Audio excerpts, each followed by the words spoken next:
Okay, hello everyone. Welcome to tonight's episode.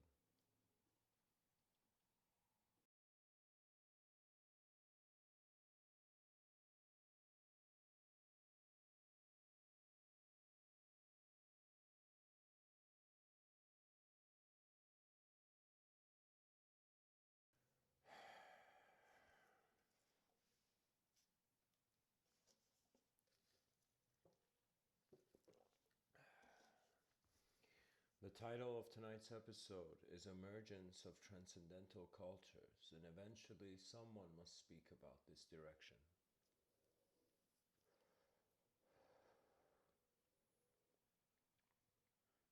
Through my journey in this manifestation, I have come to the conclusion that there is a subjective realm and an objective realm. The subjective realm has a freedom that the objective realm does not. The objective realm has a realness and reality that the subjective realm does not. The subjective realm shifts more instantaneously. You live and die as a subject more than your body's duration. And so Mr. Within has considered that the objective and the subjective are two eyes that see the same.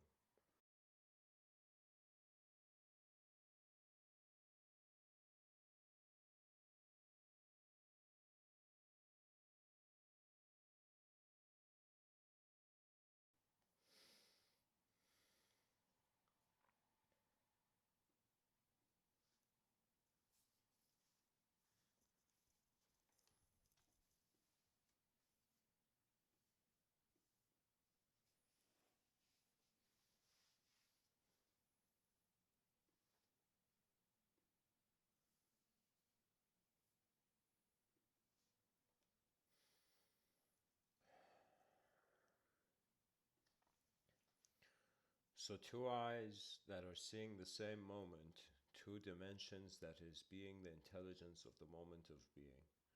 What we can do with our subjective realm is to study how it comes and goes. What we can do with the objective realm is to study how it is here.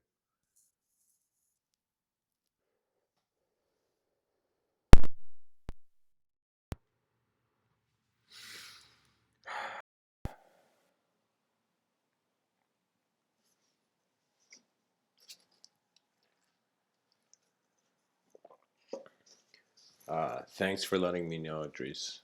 Um, this is the best I can do, unfortunately.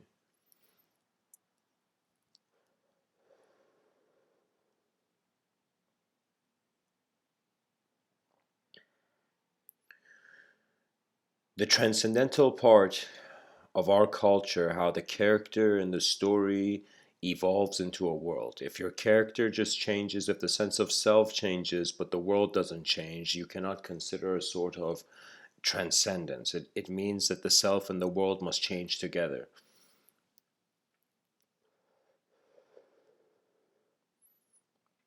In 2019, we see that our civilization is divided in hierarchies.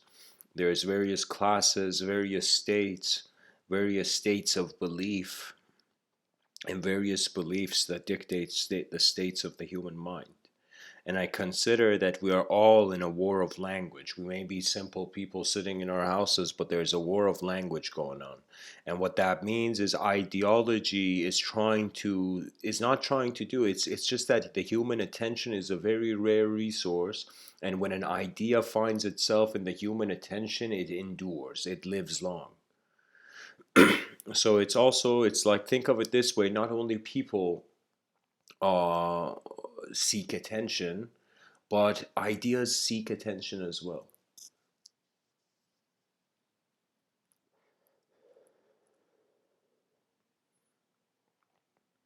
Language and communication contribute to the overall view of one's moment. That means in my life that I am speaking now, but in my youth I had seen there's always those who are greater walking above. You know, it's like whether you see gods walking on clouds, there is always um, a moment in life that transcends one's image of self.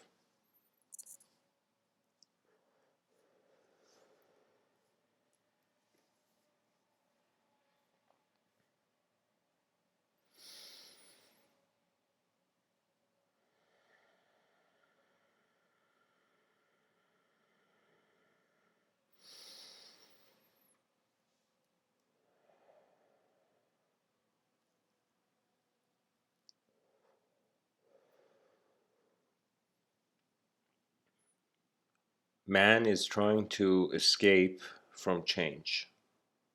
He will realize it cannot be externally done. Internally, there are moments where one aligns with the presence of the whole moment. That means you're mainly associating with the content of your moment. You see a body in the mirror, you say you have a body, you know? You see eyes staring in the mirror, you wonder about something staring through those eyes. You see, the human intelligence is one where it is using whatever it can to make it its face. And once you get a catch, when you catch this, when you pick this up, and when you see how your mind is extracting meaning from pretty much how your mind is ordered in the face of chaos, what it means is imagine the same intensity of a warrior, of a soldier in an army. Imagine let's say a warrior back in the day, like medieval times, and this warrior has no choice but to charge and go with the collective flow of that moment, you know. And there are some warriors who see the opponent and they are already defeated. Some people, it's not that it's sad, it's just that it's not their time. Those who get defeated easily, it's as if they haven't found their self before finding the moment, the world that their self needs to be in. And so these people are very dismissed easily, and it's kind of part of their pleasant karma. It's as if like uh, I remember when I was very young, you know, like 7 years old, something like that. I think a bit older than seven, maybe like 10 years old or something. There was this game me and my cousins and my brother would play in the parking lot of our building, and I'm not sure how to translate the game, but it was called Wolf in the Air or something. Wolf of the Air, you know what? But the game was pretty much like a bunch of people stood in the middle. It was pretty much dodgeball, but it was a dodgeball where only like at most two people were throwing, and people in the two people were throwing at both sides, from both sides, but it was only one ball, and whoever caught the ball, the other would come in. And I remember like when a super super young kid, like one of our younger cousins, would come to play, we would kind of like not consider him, and strangely we would say that kid is like a chickpea. Like a lentil, you know what I'm talking about, like a chickpea. It was a way of kind of saying it's too small to consider it big. And that's what those people who get defeated easily, they are too small to be considered big. Now there are certain defeats, but there are certain defeats that it's like the person is externally defeated but internally is not. There's this very incredible scene in The Last Samurai where the main character has kind of been taken to a Japanese culture, and the only thing that from his culture he doesn't win in skill, but he wins in effort, in endless endurance. That means the ability to continue is a strength, you know.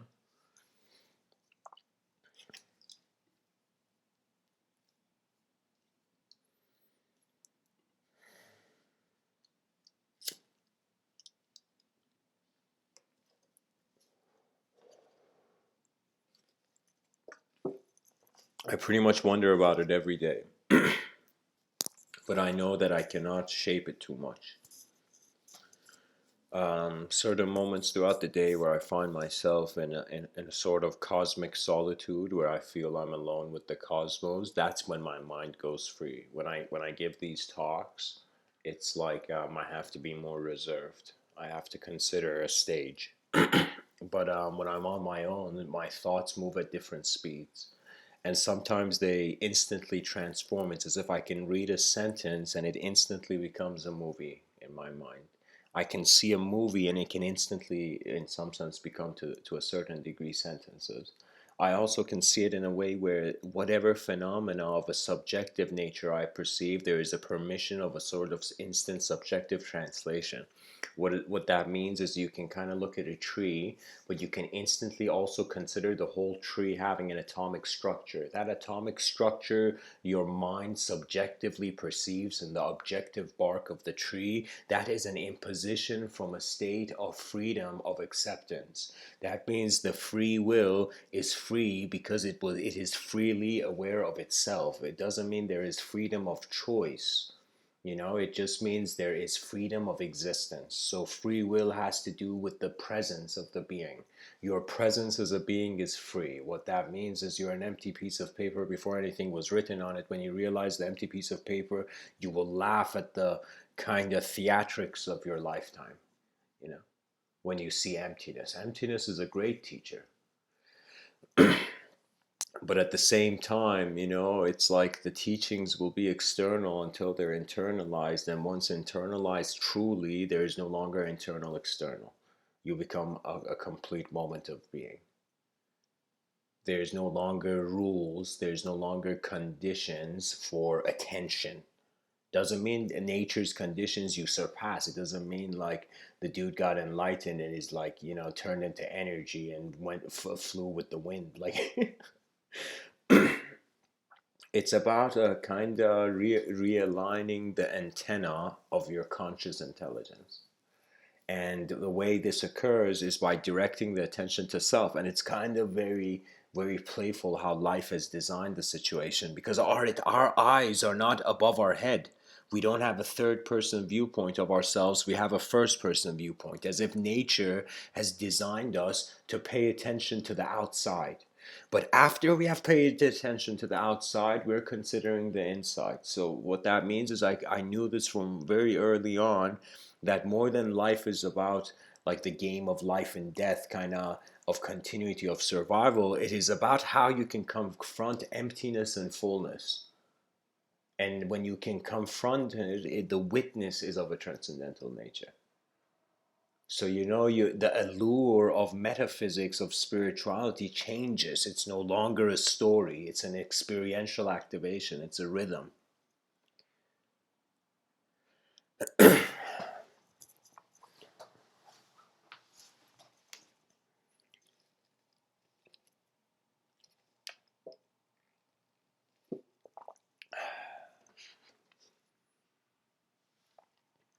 I remember I was in um, Milan, Italy. I was staying there for a day, for 2 days, and I remember I just went out and I went and bought a notebook. When I travel, I often write, and I went and bought a notebook and I sat in a coffee shop and I ordered a cappuccio. And as I sat there, kind of, I started writing. And I remember I had this kind of philosophical perspective that culture and civilization is this giant sculpture. And every generation of human beings that are born, they come and they sculpt it a little bit. And eventually the sculpture goes on, and there's some people who even wonder about the whole thing. And it's kind of like noticing that even the question is an influence upon the framework of reality. You see, it's not just because, like, it's not just stillness and silence that the yogis say. Like, the reason the path to enlightenment was through a renunciation of activity, external activity, was because it was a renunciation of how your attention reflected off external activity. If you look at an objective phenomena, your attention can look at that objective phenomena and instantly it forms into a dimension. When you become conscious of any object, your mind is like, I'm inside a picture right now, you know? And so, believe it or not, it's very fascinating, because it was kind of very strange when I kind of consider truly the implications of an atomic universe. It is very savage. It is very savage because the elemental real dimension of existence doesn't care about the stories of mankind. If I am made of atoms, then atoms I will remain. If my mind has worn that mask, I will see that mask in the mirror. And so your relationship with language is the most important thing. In 2019, we need explorers of the internal dimensions of humanity. What that means is you don't need to just become responsible for yourself. Let's say you did. Let's say you achieved, you won the lot, suddenly the lottery ticket you were looking for was given to you. Let's say you right now became the king or queen of your universe. What would the king or queen do? And this is the hilarious thing, that the true king never sees the king, it sees the kingdom. And the kingdom never sees the kingdom, it sees the king.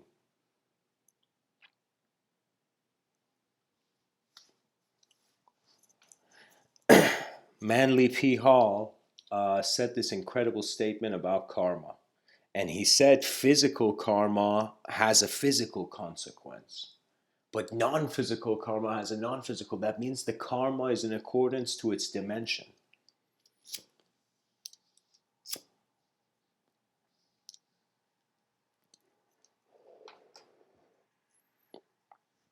If the world went towards oneness, a singularity of the presence of intelligence, it would not exist to itself. This is why our future is not just unpredictable, it is unfathomable. It's as if literally we would be looking through the eyes of a field of intelligence. I find personally in my life, I've kind of have been reacquainted with various fields of intelligence in accordance to that moment. And what really occurs when you enter that field of intelligence is that you get humbled by it. Your ego notices there is something going on experientially, that it doesn't need to contain itself in thought. And those people who trust their moment, only you will be able to find the gate of paradise. If you don't trust the moment, it's as if whether you consider it a story or not, the design will be inefficient. You know what is worse than not having strength is having it and not realizing you have it.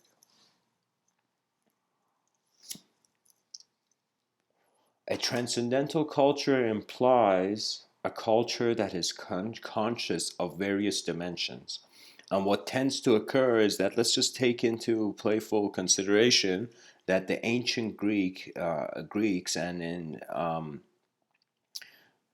I forget the name, so I'm not going to say it, but it's like in Greek mythology, Kronos was the first god. And what that means is chaos was here first. So when we looked at the past and we're like, what happened? We saw chaos. The ancient Greeks saw chaos. And then from chaos came order.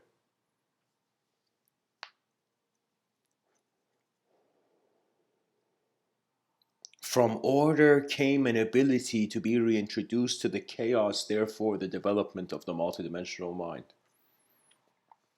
The good people should thank the evil people. The evil people should thank the good people. Without each other, they would not be defined.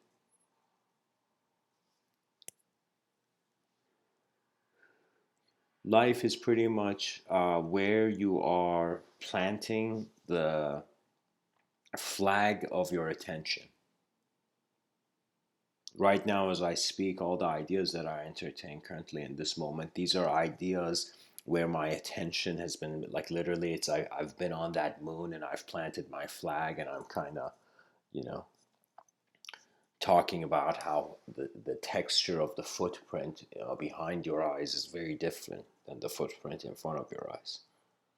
You know, it's the mind is very animate. It's too animate. That's the thing. Because it is too animate, that means it's moving at a speed that is unknown. When intelligence occurs in any unknown way, two things happen. You can say very playfully, it's like the fight or flight kind of response. When you see the unknown, you either fight it, you stand your ground, you continue with the exploration, with the authentic exploration, or you run away. You see the unknown, you freak out, and you run away. And that means that you still have not realized you're not a thought. Because if you think you're a thought, thoughts can hurt you. And I'm serious about this. And I'll give you examples of this. When I say ideological possession, when I say ideal worship, what that means is when a person thinks they're a thought, it's so easy. Any thought you tell them that is not that thought, they get upset. It's hilarious. This is why suffering, Buddha, like, I think at first he laughed when he figured out the issue with suffering in the world.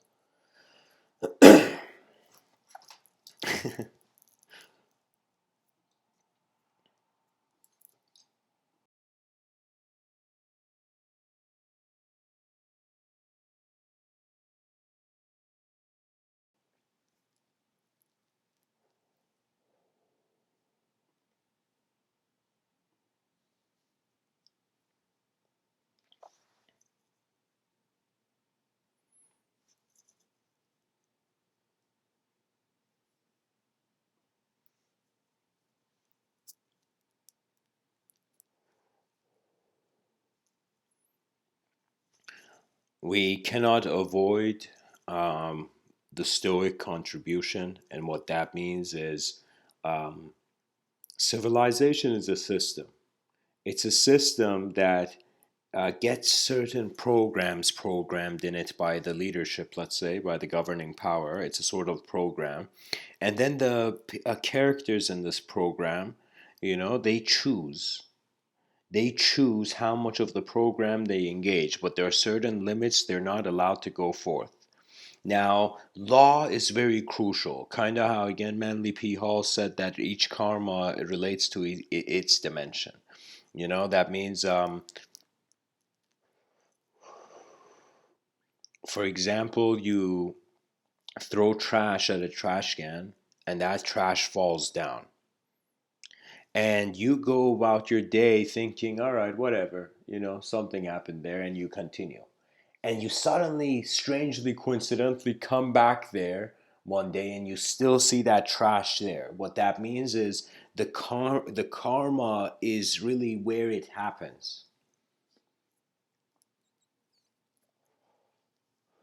And so this is where mindfulness came in. Mindfulness was the secret agent that the Buddhic thought kind of threw at the ignorance of modern culture.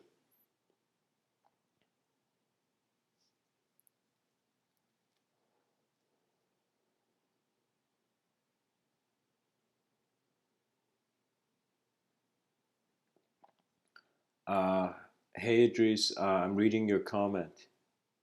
Yeah, I don't think it wasn't that Arjuna wasn't allowed. It's as if God convinced him by showing him his true form. So if anybody's listening and they don't know who Arjuna is, the book Bhagavad Gita is a very unique book where in this book there's a conversation with this archer who has to fight certain people who are his own kinsmen. He has to fight pretty much his family members who are on the enemy's side, and he doesn't want to fight. And then Krishna appears to him and convinces him so. But the way Krishna convinces him is that the thirst of Arjuna's mind, in some sense, Krishna clenches.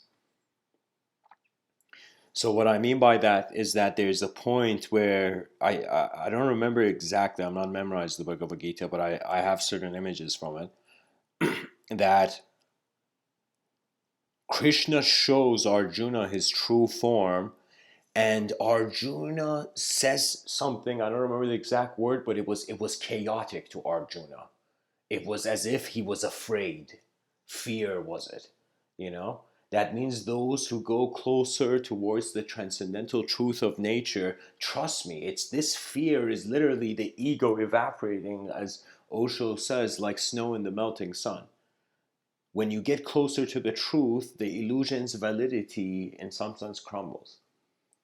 So when Arjuna is shown the true nature by Krishna, it's a suggestion that you carry out your duty in the moment, because even if you did see the truth, it would be like the ant seeing a video of the war of humans and being able to for 1 second fathom that chaos. So what it means is that the intensity of what is actually this world, very tiny percentage of it is accessible to us. And Arjuna was this archer who, even though he had a tiny percentage of the world in access to him, and he was convinced by that, the unknown came to him. You see, this is the unique thing. This is why, whether we like it or not, any concept, any revelatory process has the unknown has walked to it first. So right now, because I'm speaking through, language to you, I am kind of like the known. I am like the known coming to the known. But when the unknown comes to the known, it's an inner witnessing of objectivity and subjectivity. It's again seeing thought and matter in the same moment, seeing the subjective realm, the objective realm, and how each implies a sort of subjective self, objective self. Eventually, it is the mind and it is the waking state. And once you come truly to the attributeless presence of the moment, that's when your intelligence does not, your free will no longer hides in a bunker of a thought. You can stand as a pure witness of the cosmos, you know? And when you truly witness something, you get access to the intelligence of it. And when you get access to the intelligence of it, you enter an exalted field internally. When you enter that exalted field internally, if you still want to do something for the external, it is very rare that you won't suddenly be karmically thrown out of the picture. That means it's like the whole concept, the whole idea behind this is that we are identifying as a individual in space, in a linearized space and time. And so what I'm saying is, as we stop literally being active, literally for one moment, we just sit still and stand still with the cosmos and are like, wait a minute, let's just think nobody knew anything. Where am I? And when that question arises in that way, I find it's even genetical. That means your ancestors have asked these questions too. When you ask them, they roar out with certain intensities. And for me, I'm still, how can I say it? It's not that easily. I cannot. Emotion is much more harder for me to distinguish than thought. And the main reason is that I consider myself a sort of, like, I can have an emotion with no thought. And the reason I can have that no emotion with no thought is because the emotion is an occurrence, but the witness doesn't engage. I don't know how to say it, but it's like at some point you will stop struggling against the nature of how you are designed as a phenomenon.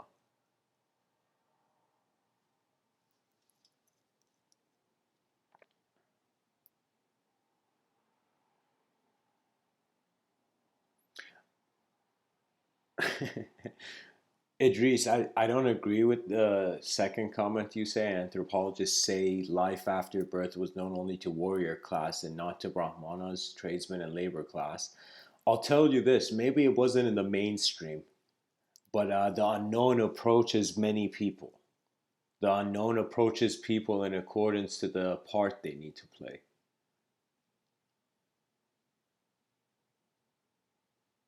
Because the mentality is not of service. There is a quote from Rabindranath Tagore. Let me write it down in the chat. It's this quote was so crucial. I saw within this quote the solution to the next 100 years. You know, I saw kind of how like from this quote, I saw how 2112 would be.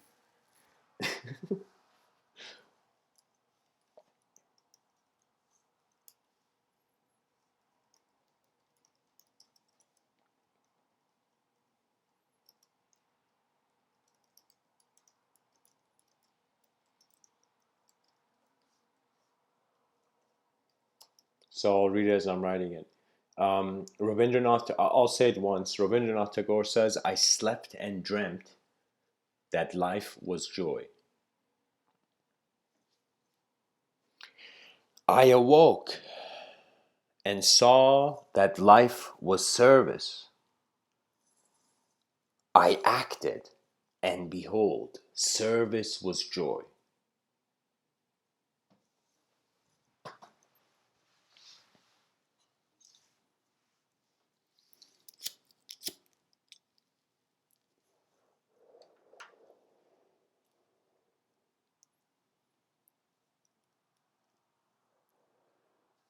When service becomes joy, that's when the unknown's like, all right, now we can get to work.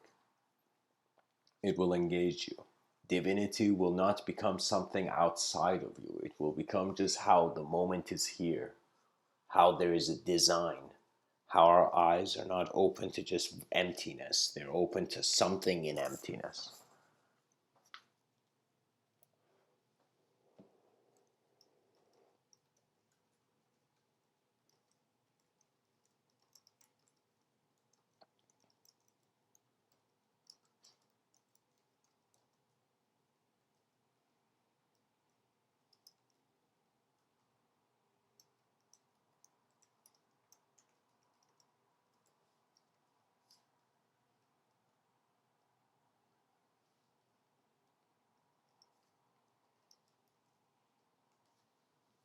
There we go.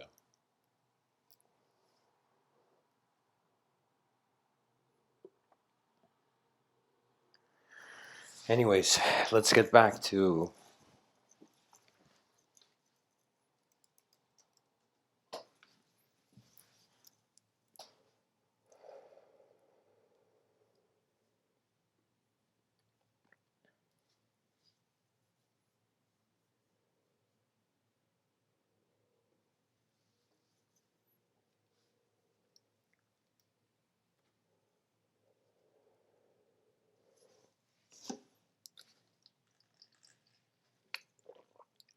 excuse me. Let's just think about it. I'm gonna constantly this is like a Rubik's Cube, believe it or not. We're gonna try to solve it until we get to a sort of hint of an algorithm. So I constantly see, let's say life was like a chess game between the known and the unknown.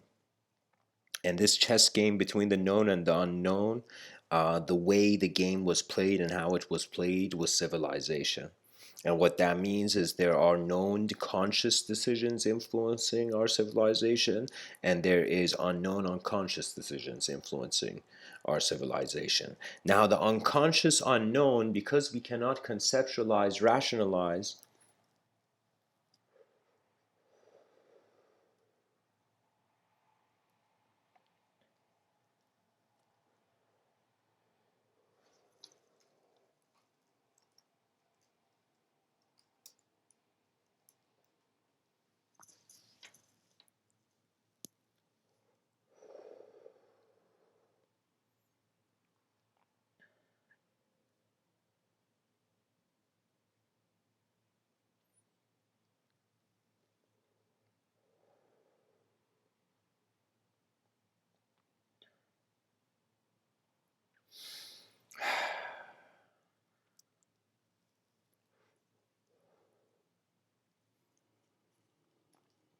sometimes I need to wait for thoughts to orbit. Imagine thoughts being tiny particles orbiting around the person.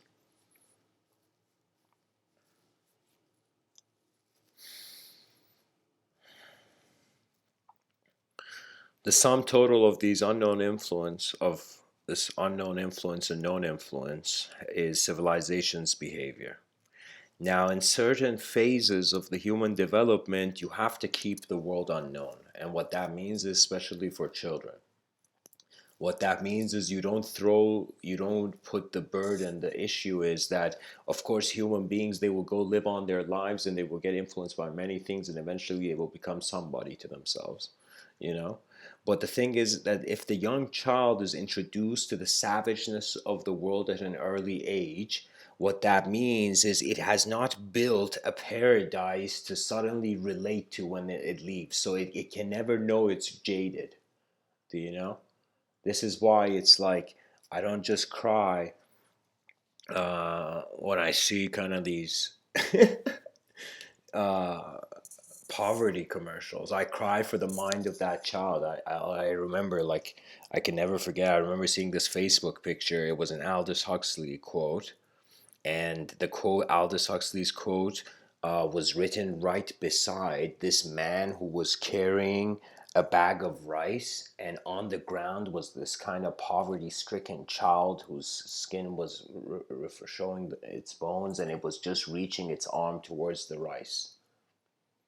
And it was such a savage moment, you know, that in that moment I was just saluting that soul with my tears. It was very savage. And the Aldous Huxley quote was, "What if this world is another world's hell?"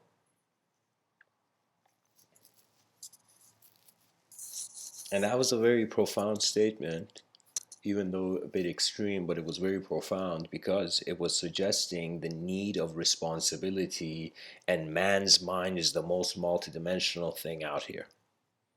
We can't expect much from the other species, so these 8 billion people on this rock are pretty much it, you know?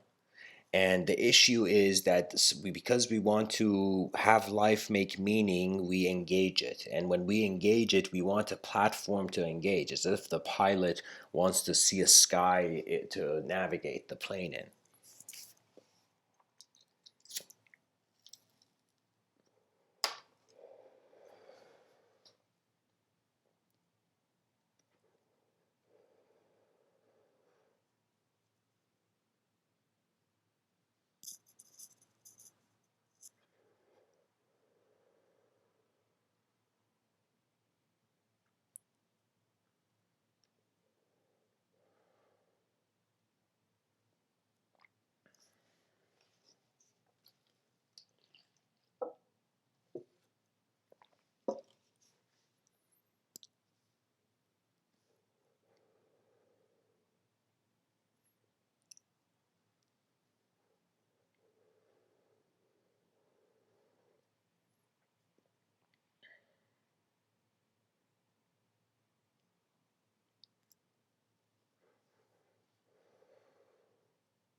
Okay.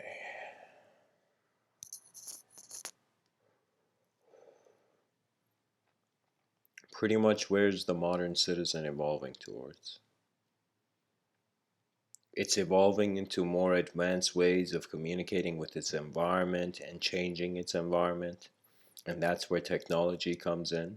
So there will be a domain of a kind of new philosophical dimension arise where people are going to wonder about. They're going to pretty much look at technology and try to see divine metaphors for existence.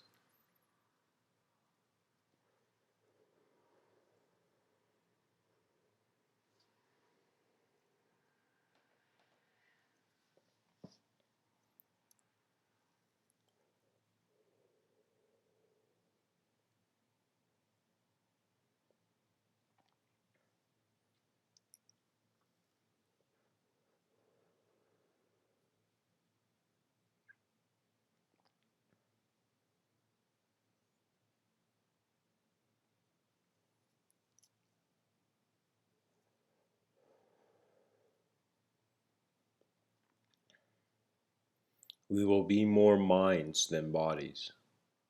So we will have a more intimate relationship with our how our subjectivity is linking with the objective. When the objective has to be evacuated, or you have to eject from the material plane,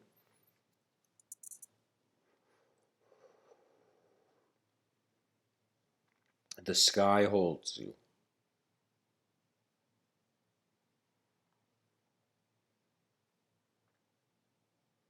It's like the moment we become more dynamic and the reference points are endless, we become a sort of ever-present quality of a collective being.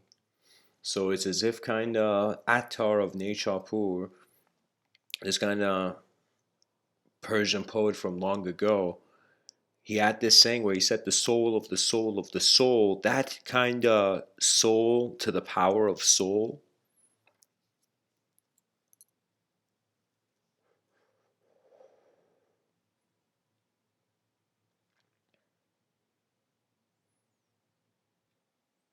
Oh, I found a nice way of saying it.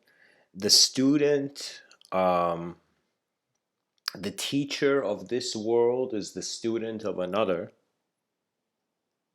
The student of another world is the teacher of another. What it means is at some point you are the collective moving the individual, and you're the individual moving the collective. Right now in 2019, everybody feels individual. Individuality is being celebrated, being idolized, being rewarded. Collectivity seems too chaotic, too, what are we going to do with it? What is the whole point of this kind of, whether technological or natural oneness? What do we do with this? And I find the greatest resolution is that we trust nature. That means your body has to honor where it came from.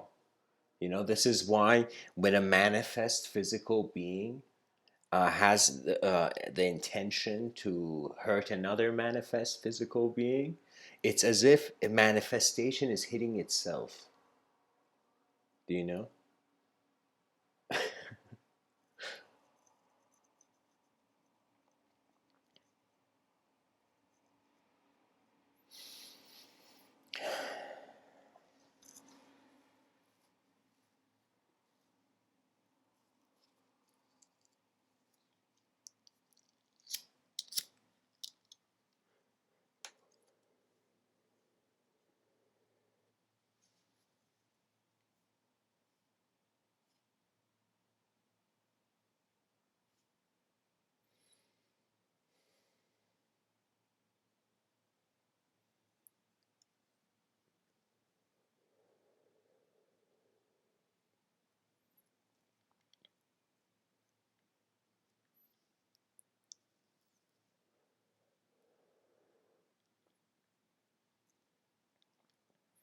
We have to entertain the what if possibilities. This teacher in a philosophy exam wrote this bonus question, and the whole question was WHY question mark. And every student gave a response to why, this ultimate question, why. And only one student got it right and once kind of pointed to. He stood up and said the answer as the teacher nodded, and the answer was why not? And so, what it means is okay, let's consider that civilization is a burning ship. The exact opposite of this would be that it's not a burning ship. And so, what it would mean is that if we are, what's a good way of saying this?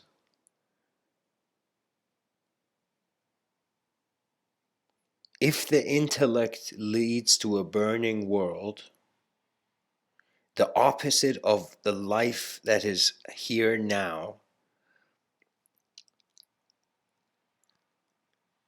as if think about it, that means imagine there was no external violence, the opposite of now. There was no sort of internal ignorance, so internal clarity. We look at the intellect, look at language, and we see the opposite. It would be a world without language.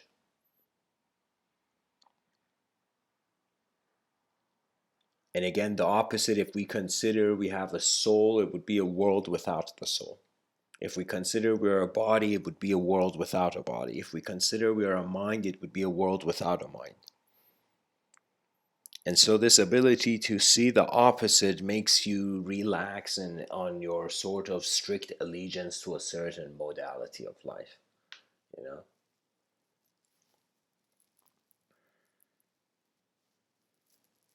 And I'm not sure how it's going to occur, but I know that communication and language are like one of the missing puzzle pieces to the next transcendental wave of how cultures will be engineered. They will be engineered with freedom for man's rhythm. That means we're giving freedom of speech to a noun. We will be giving freedom of speech to a verb. You know, a sort of freedom of creation, yet at the same time, a respect for its absence. You won't care for anything that you think will remain. This is why there's this playful notion that eternal beings can be incredibly irresponsible, because the consideration of the intelligence is that I'm endless, I am untouchable.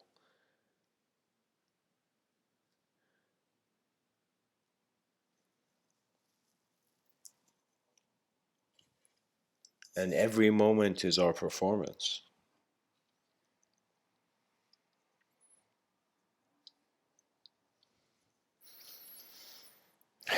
The performance of a lifetime as man's mind roars in the waking conscious state.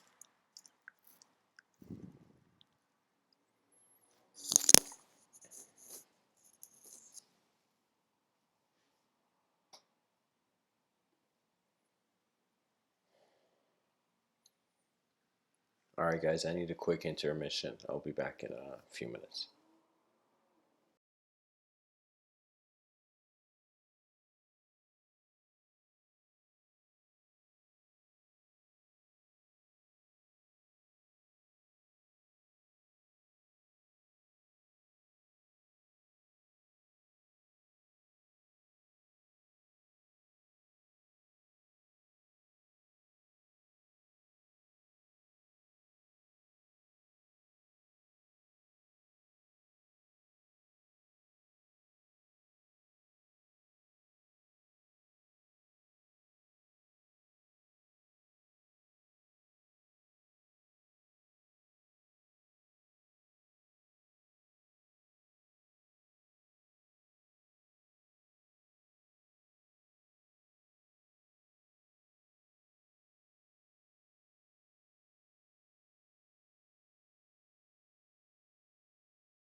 Hey guys, I'm back.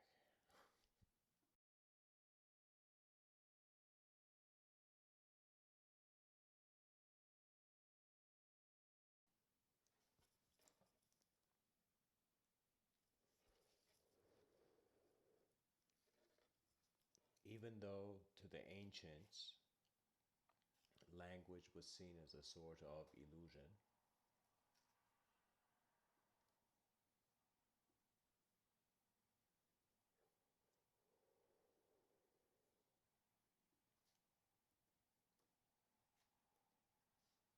even though to the ancients, language was seen as an illusion, but it has one advantage that it at least connects people's egos together. Now, the value of kind of imagine a video game where there's 8 billion characters in it is that at first the characters start off with simple tasks. Once completing and experiencing the simple components to their reality, they will move on to the complex.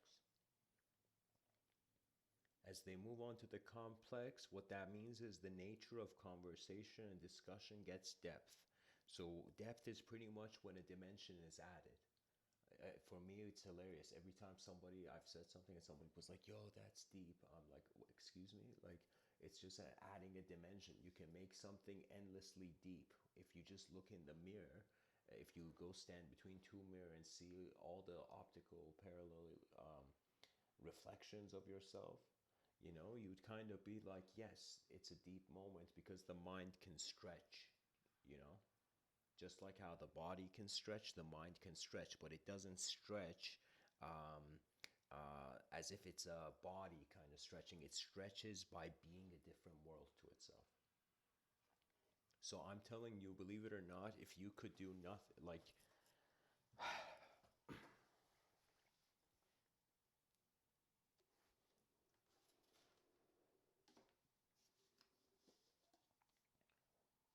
you can live many lifetimes behind your eyes at the same time,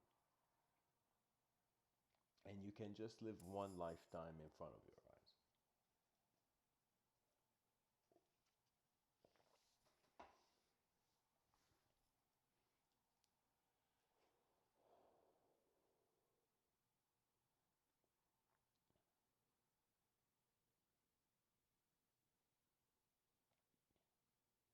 To be honest, anytime we create a reference point for knowledge, we put it on a sort of dualistic frequency. The moment I single one phenomena out of the rest, I have made that phenomena a world.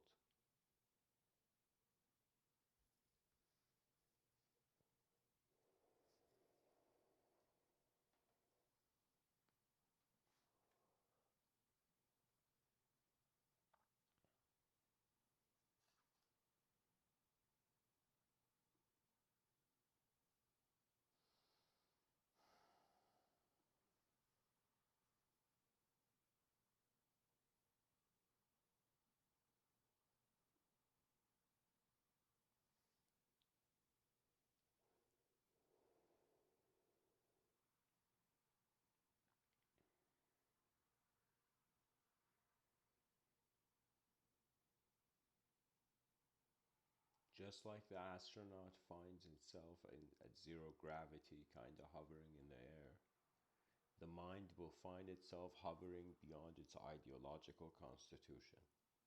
So there will come moments where change will happen, and when it will happen, it will, in some sense, realign your sense of past. Anytime your sense of past realigns, your mind gets a little bit of freedom for the future. But if the person is not conscious, if you're defined by a thought, then you become heavy. It's as if you're walking with a backpack filled with ideological truths. Language is honestly like advanced technology, and it's like a weapon.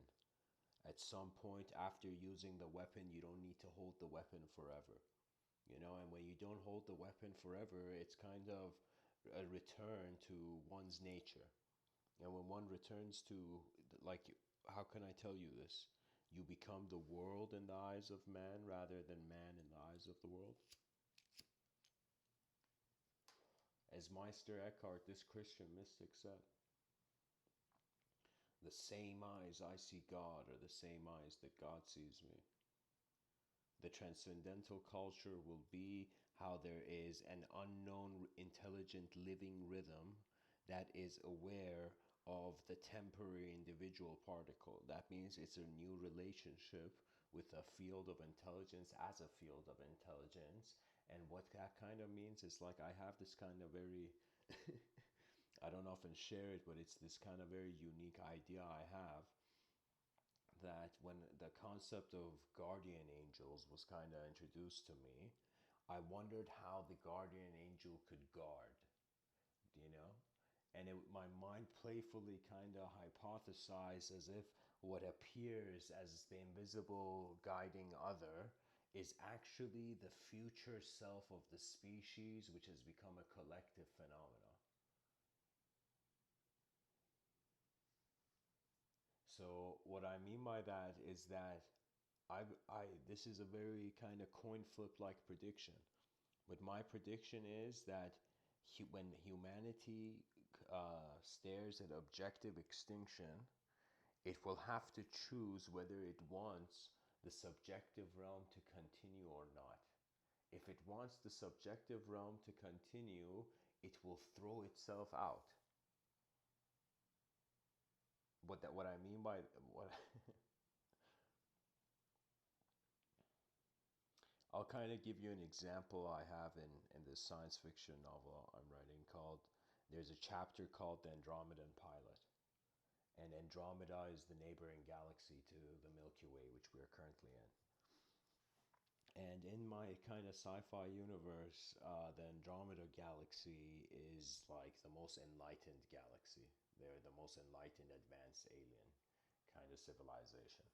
Now, the story of the Andromedan pilot is that there's this just peaceful kind of pilot, just passenger pilot plane of these Andromedan kind of beings, enlightened, very elevated, very aware of the nature of the universe kind of beings.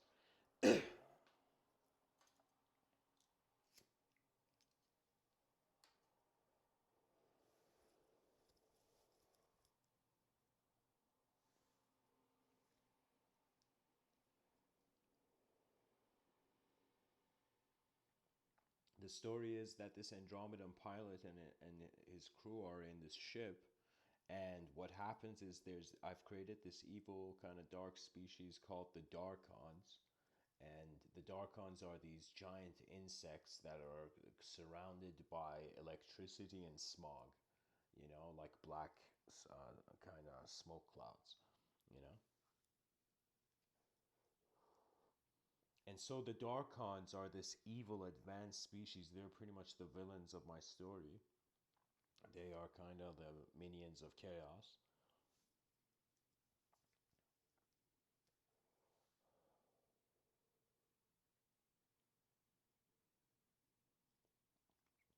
The Darkons have developed a machine, a weapon, that it's a soul destroyer. If the being doesn't go out of their body before the impact of the weapon hits them, it's as if their soul will be destroyed, and that's a playful thing I'm kind of putting in this science fiction novel. And so the thing is, the whole story of the Andromedan pilot is that I should have probably told you this first scene at first is that there's a kid, kind of, not a kid, but like this kind of young man putting his hand on this boulder in a grass field on Earth. Okay, that's like a first scene. If this was a movie, I should have shared that scene. But anyways, so what happens is that the Darkons shoot their weapon, and the only being, the only Andromedan that survives is the pilot, which ejects literally out of its body. Like, and it falls into kind of Earth's karmic orbit, do you know? And so is kind of this Andromedan pilot incarnates on Earth as a human being, but the difference is because it's an Andromedan being, all its memories and abilities are accessible, but it's in the human form.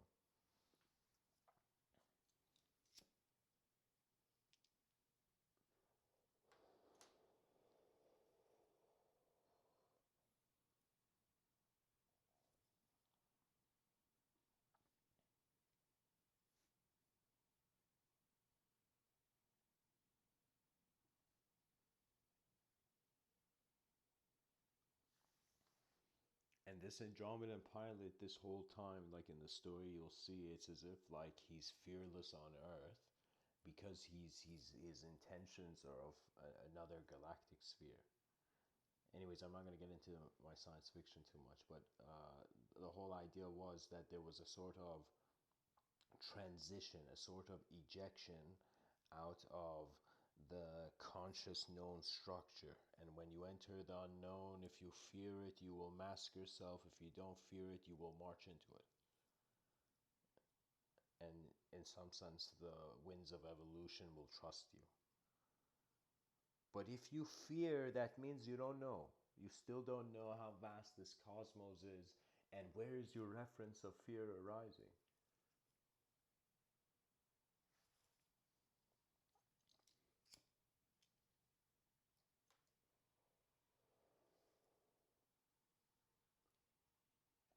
What is the value of the human mind?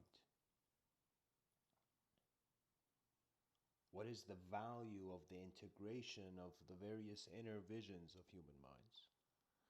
What is the value of the shift of the governing power not into a sort of mechanical technological reality, but that we realize on this planet many lives can be lived, many ways the world can be present.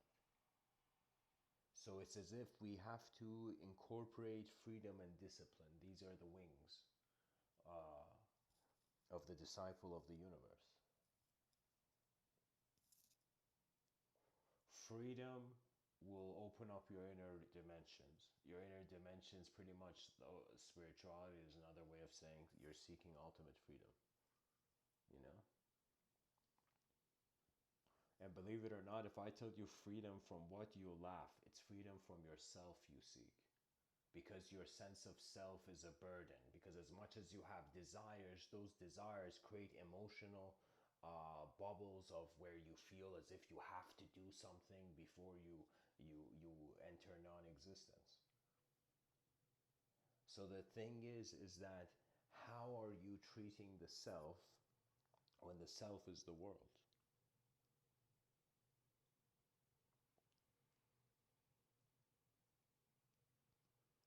When attention roars anew, when in the darkest hour the bird of paradise feels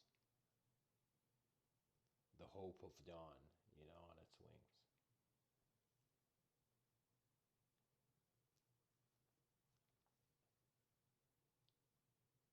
The sun shines behind the eyes of man as well. It shines differently though. And the sense that there is a sort of landscape, you know. There was a person named Sam Harris who's written a book called The Moral Landscape. I haven't read it, but I've heard interesting things about it. And I can kind of see like he did contribute to the language of civilization by writing that.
It's like, what do you do with pictures? You make them into a movie. What do you do with many movies? You appreciate the edge of image.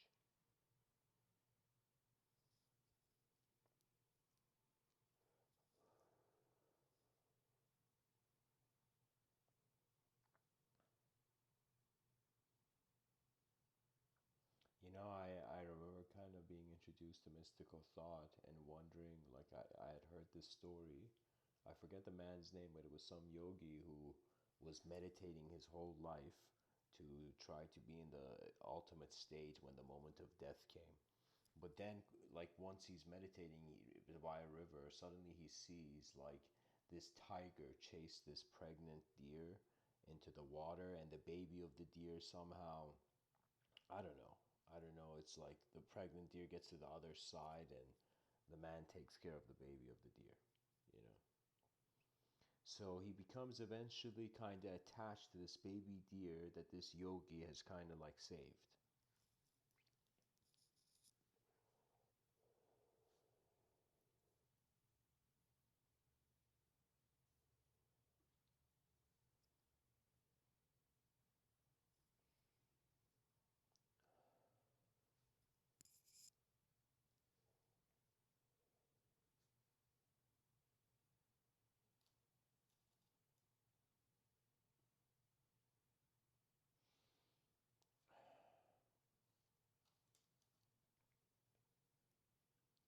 At the moment of his death, he suddenly wonders about where the baby deer is, and he incarnates his next life. He reincarnates his next life as a deer, but he reincarnates as a deer with his memories.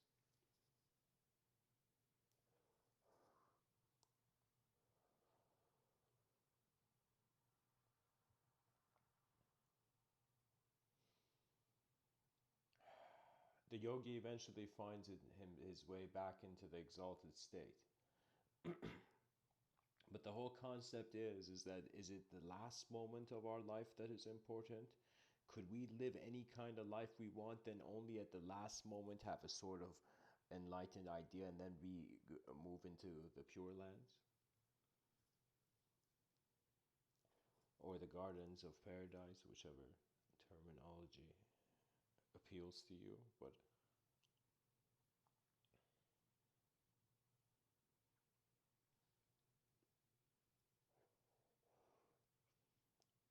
it's honestly dependent on the intensity you reach for things, the intensity of your engagement.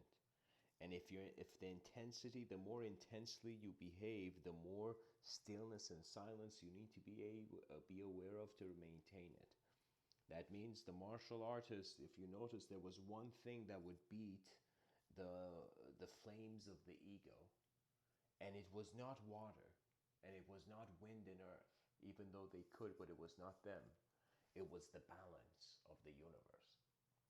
That means, regardless of the greatest superhero or the greatest supervillain, both would inevitably, by the nature of the universe, design to the being who is in balance. You know, so it is no longer survival of the fittest, it is survival of a sort of balance between one's inner dimensions and outer dimensions.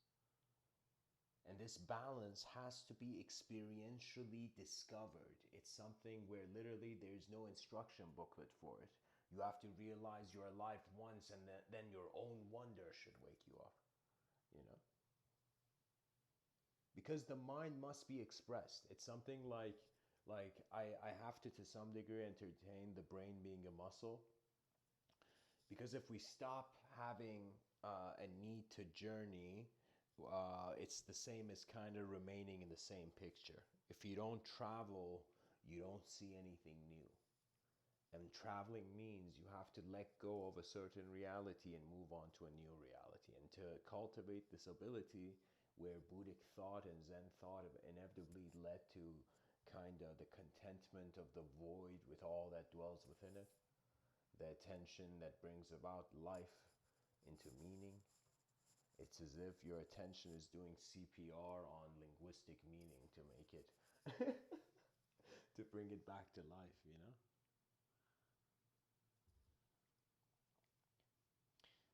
It's very intense.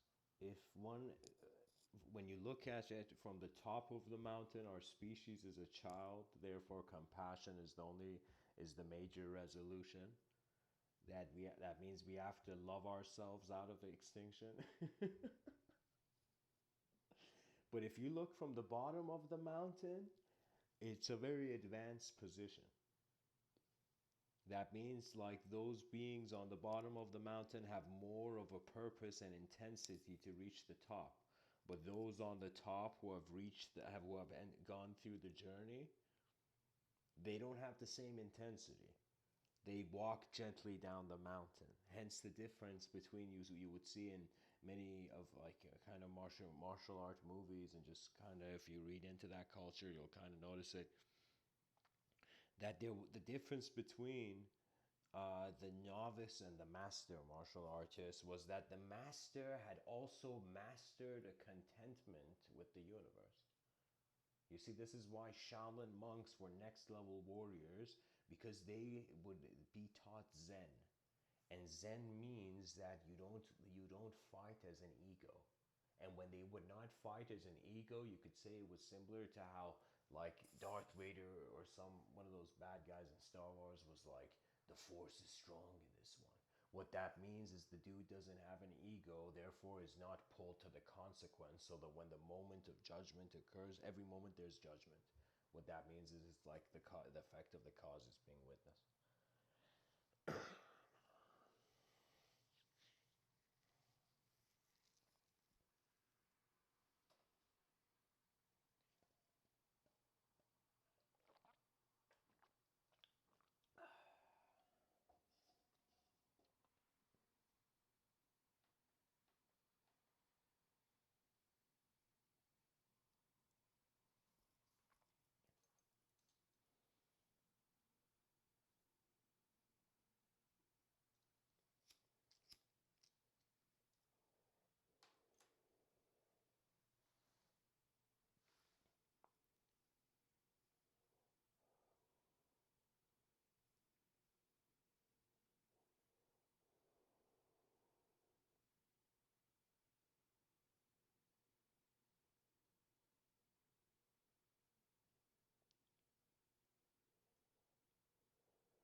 I don't know if I should end the talk or the talk is ending me.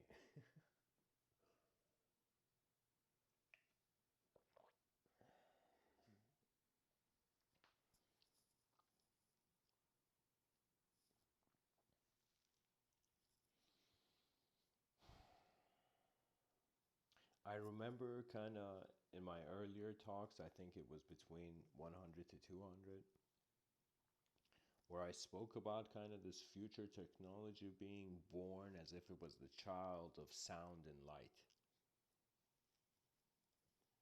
And it's like years later, like, as I continued kind of dwelling, giving these talks, I kind of wondered, like now when I look at it, it's as if like the sound is language and the light is the reality. That means the purpose of the subjective being is to oscillate between language and reality.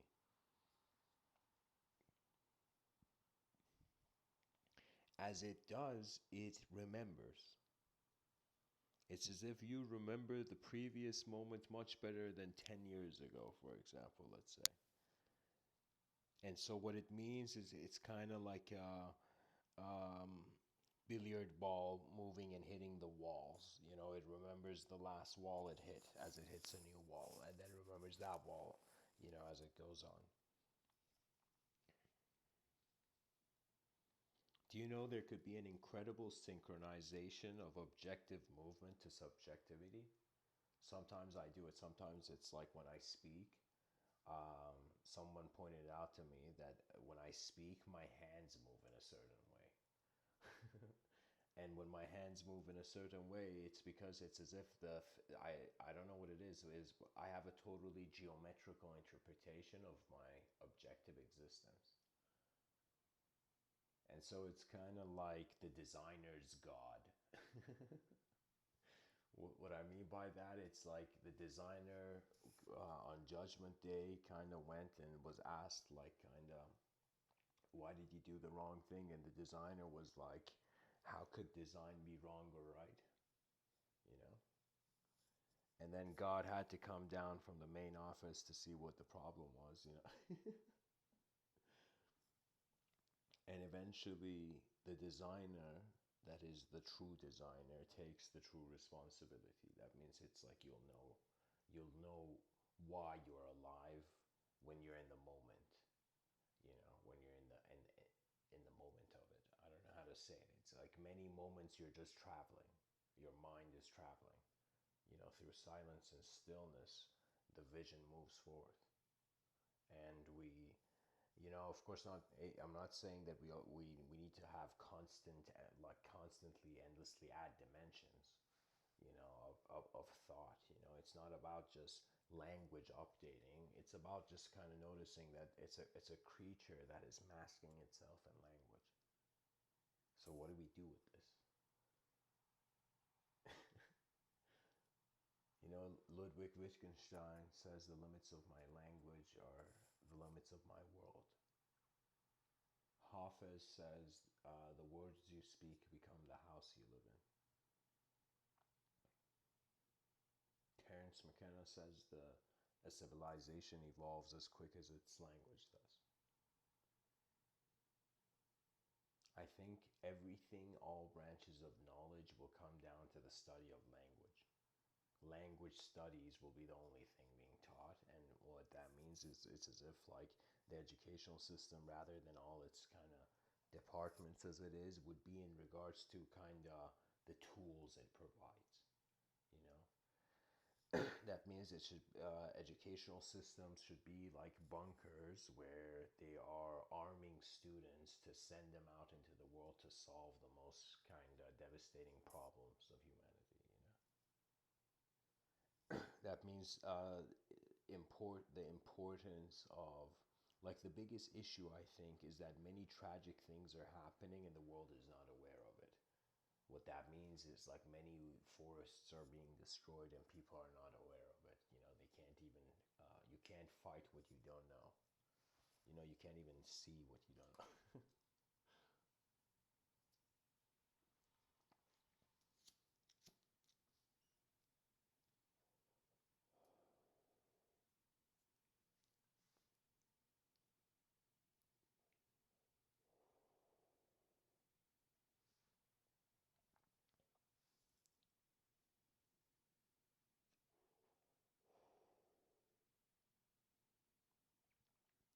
What is the purpose of life?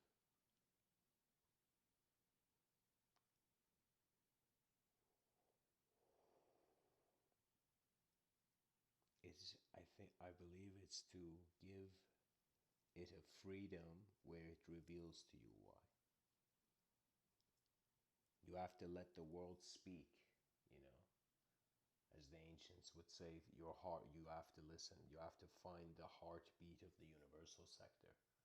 That's when you will suddenly hold your species in high regard. Most people don't like their species, you know.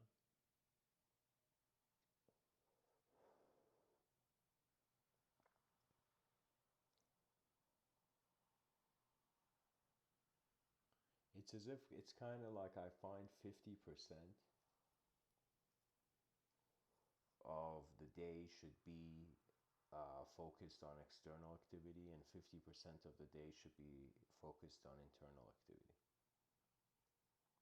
And when I say of the day, of the waking state, like pretty much what you can do in your waking state of being, you know, as if there is an urge for every human being. I find it's an innate urge that you have to express and receive a certain degree from your world.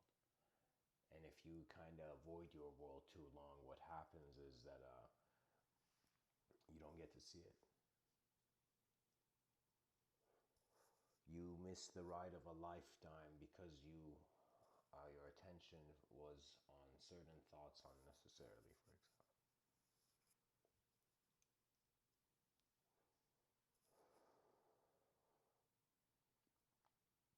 The way civilization is kind of built for now, is engineered, is that the healthiest approach is to consider the future.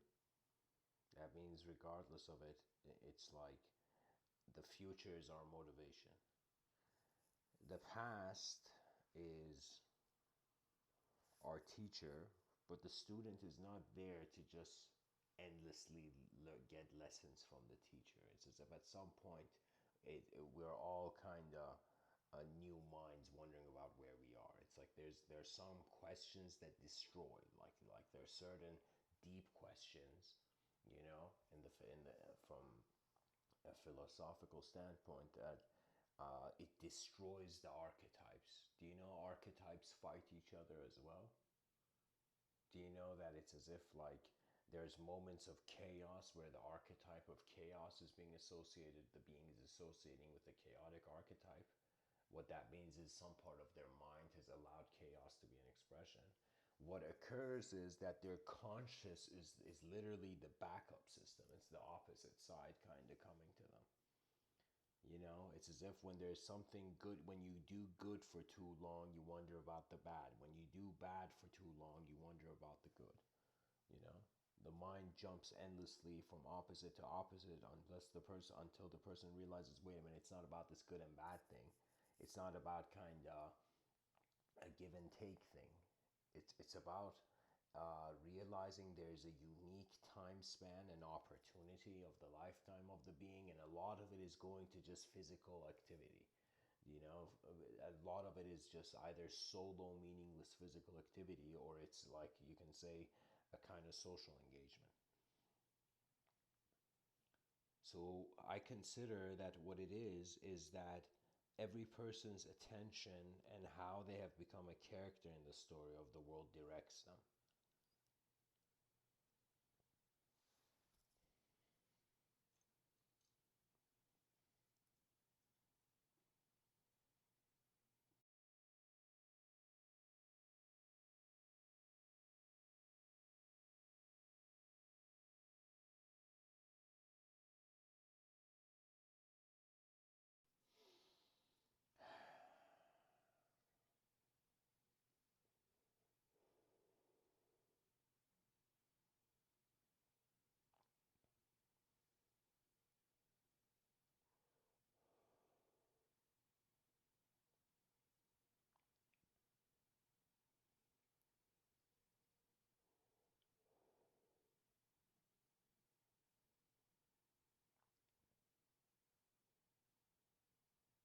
There's a quote in the Diamond Sutra. It says, keep your mind alive and free without abiding in anywhere or anything.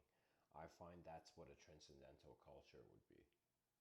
Where that abidance to see how the world moves first before you move it with your system of thought, that's where the freedom of the world, that's when you get to see the real world, I find. So, anyways, guys, thanks for tuning in. This episode may have been a bumpy ride, but we got through, you know.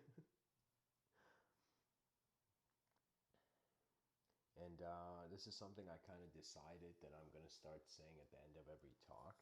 I want to kind of say, if anybody's been listening to this or any part of this talk, like, just go buy like a stack of printer paper, you know. And I know we want to save trees, but this is more valuable than that, you know, because just trust me. Just go buy like a stack of printer paper, you know, and put the stack of printer paper on a table that you come to throughout the day. And in some sense, put a pen on that stack of printer paper and put it on the center of your table as if it's a vase, you know. And in some sense, throughout the day, whenever I only pick up the pen to write when an idea important enough has come. When an idea that you, like when you get an idea that if you don't write down, you will in some sense kind of regret not doing so. You know, that's when you can say you are truly writing, you know, when you've noticed something so unique that it's worth landing it down on paper, you know. And so when you start writing, it's actually very fascinating. It's a synchronization of objective movement with subjective symbology.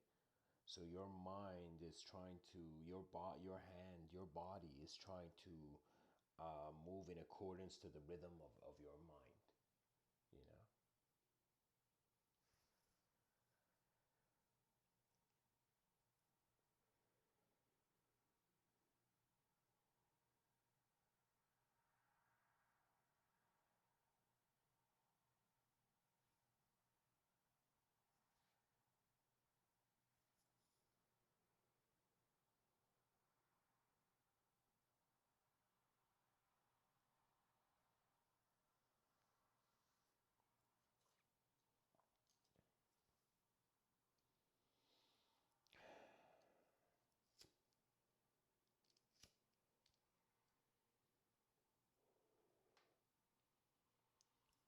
For me, writing has been an entrance to the different ways my mind has created itself.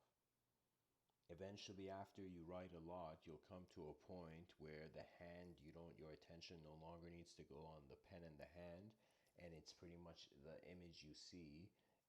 Your hand moves in accordance to vision, you know, due to the emotion. It's as if the emotion holds the muscle memory. When the emotion arises, the muscle memory appears.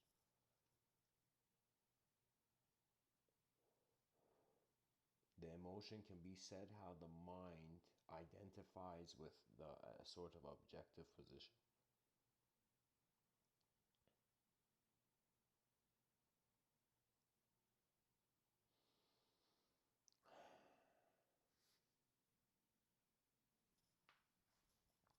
Transcendental cultures will emerge as language evolves. The citizen's psychology is dependent on its environment, but its environment is dependent on how the citizen treats it. So in some sense, the way the citizen treats the environment is how the citizen is treating the psychology of the children of the future generations. And so a call to preserve nature must come, an evolutionary return to nature, as I say.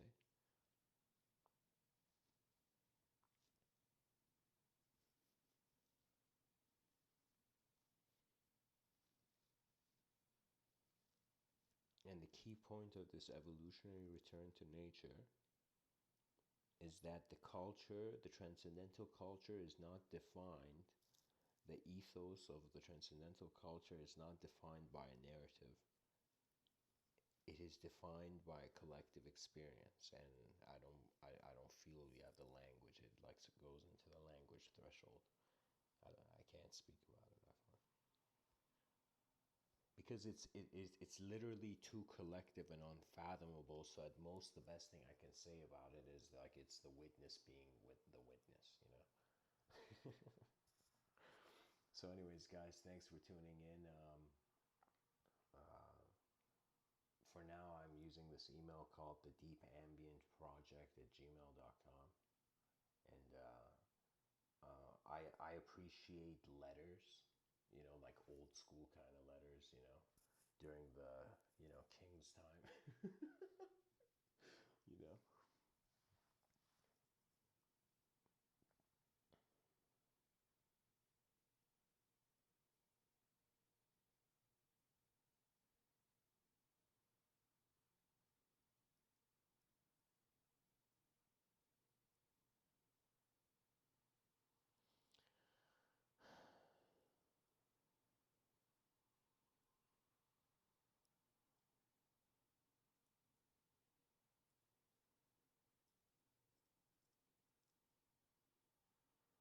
Nature holds paradise in front of the eyes of man. Thanks for tuning in. Much blessings and namaste.